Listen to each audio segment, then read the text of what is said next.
Good morning, everybody. Let's see, I'm trying to think what day it was. I know it's August 13th, maybe.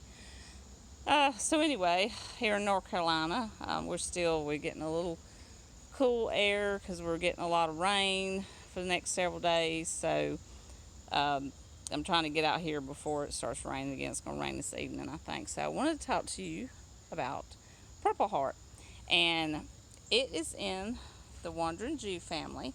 Now this is the Wandering Jew vine, and I usually just put it in my beds with other things, like, I'll show you here, put it in here with my caladiums, which turns out real pretty.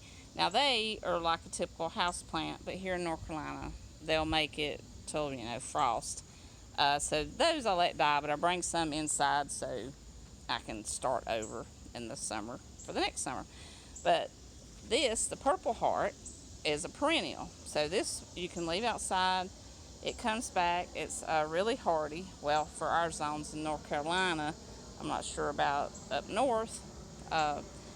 You would have to check, and I didn't, and I apologize for that. But I've been trying to propagate the Purple Heart, and I finally had success, so I thought I would make a little video.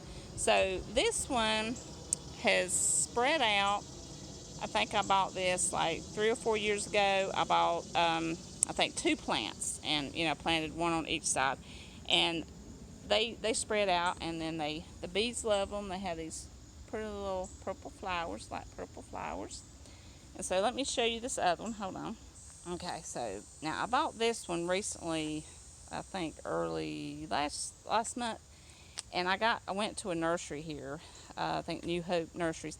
It was like $15. So that's quite pricey for a plant, but it does come back as long as it's living. So I haven't started cutting on this one.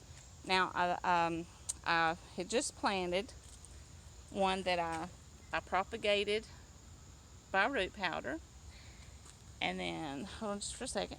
Now this I just cut off and put in the ground. And it's living, but I don't know if it's going to come back next year.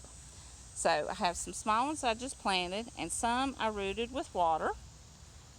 And let's see. And some, well, the one I did with root and powder. So I think this one I just stuck in the ground. This one I just planted. Because I have some that I've planted, and they come back just very little. So I wanted to show you there's 2 ways to do it, and I think I'm just going to do it with rooting powder this time. So hold on, sorry, got to get some plants. So when you're cutting them, now I don't mind because I have so many. I try to cut some that are hanging off. So cut this one, and because they grow really well. So we'll cut a few, and I'll be back. Okay, now I've cut some. Now these, I think I had just put these in here maybe a week ago. I'm not sure if these are going to root. They might, because this plant is trying to come out.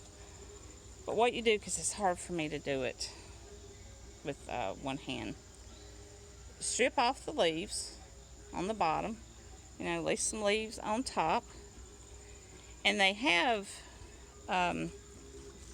most of the Wandering Jew plants, they have like little nodes. I mean, like this, I'm still learning about. It comes out here, but and you can see where this plant is trying to leaf out. So I'm gonna strip the bottom leaves, and I got to get my rooting powder. So hold on. Okay, I'm just gonna show you a few. Now this was one plant here, so I cut it in half. I'm not sure. I always do more than I need because some might not take. So you strip the bottom leaves. I strip the bottom leaves on this one. You got to leave a plant with some leaves so it can get some food. And that one broke, so I always toss it to my pile. So I've got some pots here. Now I wetted them. I have potting soil, some peat moss, and some vermiculite. And I mix that up so you make it real nice and moist. So when you're doing the rooting powder, you dip it in a little water so it'll stick.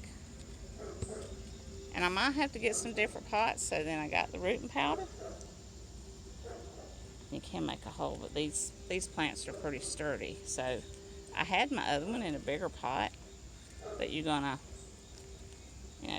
put in a pot. I think that'll make it. And then I'm gonna try to do, like, what is this, 12? And you keep doing the same process and put them in the shade. And then when they start, you, like in a week or so or 2 weeks, give them a gentle tug and see if they took. And then you can plant them, and then they'll come back next year. So I hope you like this video, and don't forget to like, share, and subscribe.